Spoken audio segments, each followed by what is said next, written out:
নমস্কার বন্ধুরা, মাম্মা বেটা ম্যাজিক অ্যান্ড টিপস চ্যানেলে আপনাদেরকে স্বাগত। হ্যাঁ, আজকে একটা অন্য বিষয় নিয়ে, আগের দিন আপনারা দেখেছেন যে বাচ্চাদের মোবাইলে আসক্তি, মানে মোবাইলে তারা অ্যাট্রাক্ট হয়ে পড়ে, সেই নিয়ে একটু আপনাদের সঙ্গে কথা বলেছিলাম। তো আজকে একটা অন্য বিষয় নিয়ে কথা বলবো, সেটা হচ্ছে মোবাইল সম্পর্কতেই। মোবাইলের রিলস নিয়ে বর্তমানে খুব সমস্যা এবং চিন্তিত আমরা মায়েরা। হ্যাঁ, যে বাচ্চারা মোবাইলটা হাতে পেলেই রিলসটা চলে আসছে, ফোনে রিলস, এবং সেটা ভিডিও যাই দেখছে কেন, প্রচুর রিলস তারা দেখছে। রিলস দেখতে গিয়ে একটা রিলস চালালে কী হয়, পরপর সব আসতে থাকছে।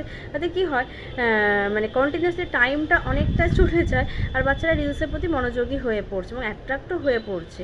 তো রিলসের কিছু মানে ডিসঅ্যাডভান্টেজও আছে।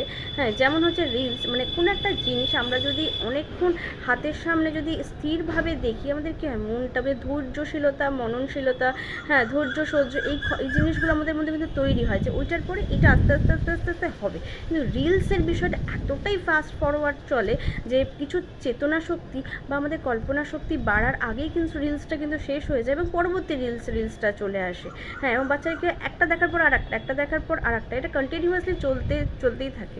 এতে গিয়ে বাচ্চাদের কল্পনা শক্তি, মানে আমাদের ইমাজিনেশন পাওয়ার, যেটা কল্পনার যে শক্তি, সেই শক্তিটা কিন্তু বর্তমানে একদমই হারিয়ে যাচ্ছে। আমি পড়াতে গিয়ে দেখছি স্টুডেন্টসদের, একটা ক্লাস, উঁচু ক্লাস হোক আর নিচু ক্লাস হোক, তো যদি বলছে একটা বাক্য রচনা লেখো বা একটা সেন্টেন্স বলো, তো এটা দিয়ে কিন্তু তারা বলতে পারছেন, তারা আকাশ পাতাল ভেবে মানে কাবু হয়ে যাচ্ছে। কিন্তু এই বিষয়টা নিয়ে তারা কিন্তু জানে, কিন্তু বলতে পারছে না, যেহেতু তাদের কল্পনার শক্তি অনেকটাই কম। না, আমি আমাদের মায়েদের কাছে একটাই কথা বলবো, বা গার্জেনদের কাছে বলবো একটা, বা যারা বড়রা আছে, যারা ফোনটা বাচ্চাদের হাতে দায়িত্ব নিয়ে তুলে দেন, তাদের কথা কাছে একটাই বলবো, বাচ্চাদের যদি একটু ফোন দেখাতে ইচ্ছা করেন, আপনারা দেখান, তাতে কোনো অসুবিধা নেই। হ্যাঁ, বর্তমানে আমাদের ডিজিটাল যুগে আমরা বসবাস করছি, ফোন ছাড়া চলতে পারবো না। তো বাচ্চাদেরকে একটু দেখাতে কোনো অসুবিধা নেই, সেটাকে টিভির মাধ্যমের মতন হিসাবে দেখান, যে একটু কার্টুন দেখো, একটু তার মেমোরি যেটাতে স্ট্রং করবে সেরকম কিছু ব্রেন গেম দেখ, মানে গেম বলতে ওই গেম না, মানে ব্রেনের গেম, যেমন হাত দিয়ে 1 2 3 4 করে অ্যাবাকাস সিস্টেমের যেভাবে হয়। হ্যাঁ, বা কিছু বলছে সেই কথাগুলো রিপিট করে করে বলা, স্পিচিং পাওয়ারগুলো যাতে পরিষ্কার হয়, রাইমিংসগুলো বলা, রাইমিং সেন্টেন্স থেকে সেন্টেন্স তৈরি করা, ফোনিক সং, এইগুলো কিন্তু দেখাতে পারেন, বা বিভিন্ন অ্যানিমালস সং, হ্যাঁ, অ্যানিমাল সাউন্ড সং, এইগুলো কিন্তু দেখিয়ে তাদের সেগুলো রিপিট করানো কিন্তু যেতে পারে। কিন্তু রিলসটা থেকে একটু দূরে সরে থাকলে আমার মনে হয় একদম ছোটো বাচ্চা থেকে 5 বছর বয়সী বাচ্চাদের জন্য একদমই সেটা একদম হার্মফুল। কারণ ছোটো বাচ্চা মানে তারা এখনও অবধি কল্পনার শক্তি থেকে অনেকটাই দূরে, তারা আস্তে আস্তে কল্পনা করতে শিখবে এবং কল্পনার আড়ালেই প্রথমে যদি তাদের কোথাও একটা বাধা পড়ে যায়, হ্যাঁ, সেই কল্পনা শক্তি থেকে কিন্তু তারা হারিয়ে যাবে। যেমন আমরা যেরকম, আমাদের ক্ষেত্রে আমি বলি, হ্যাঁ, যে আমাদের যেরকম কি অনেক রিলস দেখার পরে দেখবেন যে মানে অন্য কিছু না ভাবতে কিন্তু ইচ্ছা করে না, এটা নিজেদের ক্ষেত্রেও দেখবেন, মানে আমরা কন্টিনিউয়াসলি কিন্তু দেখতেই থাকছি। হ্যাঁ, মানে সেরকম বাচ্চাদের ক্ষেত্রেও তো সেটাই হবে না, তাদের ক্ষেত্রে এই জিনিসগুলো কিন্তু আরও বেশি করে কিন্তু কাজ করবে। এতে কি বর্তমানে কিন্তু পড়াশোনায় তারা অমনোযোগী হয়ে পড়বে, মানে পড়াশোনার অমনোযোগিতার কারণে কিন্তু আমরা হয়ে উঠছি, বাচ্চাদেরকে মোবাইলটা ধরিয়ে দিচ্ছি বা মোবাইলটা দিয়ে আমরা আমাদের কাজ করে নিচ্ছি, কারণ আর কেউ নেই থাকার।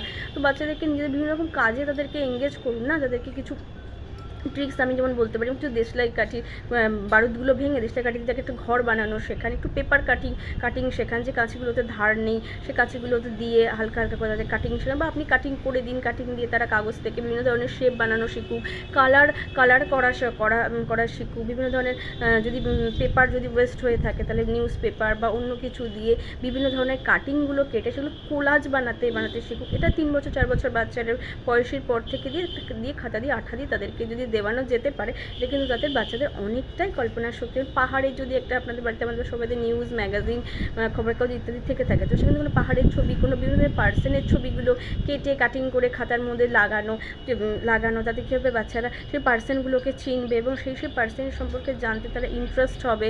ঠিক আছে, এগুলো করলে কী হবে, তাদের টাইমটাও কাটবে, আপনাদেরও টাইমটা কাটবে। এবং ভাবতে পারেন যে আমরাও তো অনেকটা সময় মোবাইলটা দেখে অনেকটা সময় নষ্ট করে ফেলি, এবং ছোটো থেকে বাচ্চারা কিন্তু আমাদেরকে দেখেই কিন্তু অনুকরণ করছে। বাবা মা কিন্তু বাচ্চার কাছে একটা আইডিয়াল। হ্যাঁ, পৃথিবীর যত মানুষকে আপনি দেখান না কেন, বাবা মাকে দেখেই কিন্তু বাচ্চারা কিন্তু শেখে, আমার মা ওইটা করছে, আমার বাবা ওইটা করছে, মানে আমাকে ওটা করতে হবে না। আমাদেরকে কিন্তু অনেকটা পরিমাণে বুঝতে হবে, বাচ্চার দিকে তাকিয়ে অনেক বেশি মোবাইল দেখা, বাচ্চার সামনে ঘন্টার পর ঘন্টা গেম খেলে। বাচ্চা, আমি অনেকেই দেখেছি যে বাচ্চা এবং বাবা মা একসাথে মিলে গেম খেলছে, তাতে কী বেনিফিট আছে? কোনো কি বেনিফিট আছে? আপনারা সেই সময় একটু গল্প করুন, সেগুলো একটা সিনেমা দেখুন।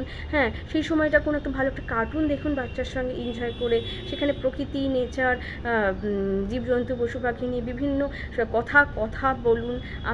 যদি আপনি মনে করেন যে আমি অশিক্ষিত, কিছু জানি না, কি কথা বলবো, তাহলে আপনি যা জানেন আপনার পাড়ায়, আপনার গ্রামে, আপনার দেশে আপনি যা দেখেছেন সেই সমস্ত গল্পই করুন না।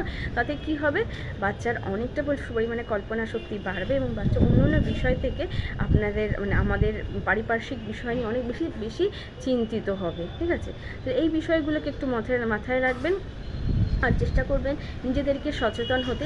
আমরা যতটা পরিমাণে সচেতন হব, আমাদের বাচ্চাও আমাদেরকে দেখে ঠিক সেইভাবেই বড় হবে। তো ভালো থাকবেন, সুস্থ থাকবেন। আমার এই ছোট্ট টিপসগুলো যদি ভালো দেখে থাকে তাহলে অবশ্যই একটু লাইক করবেন এবং একটু শেয়ার করবেন, পাশে থাকবেন। ভালো থাকবেন, সুস্থ থাকবেন।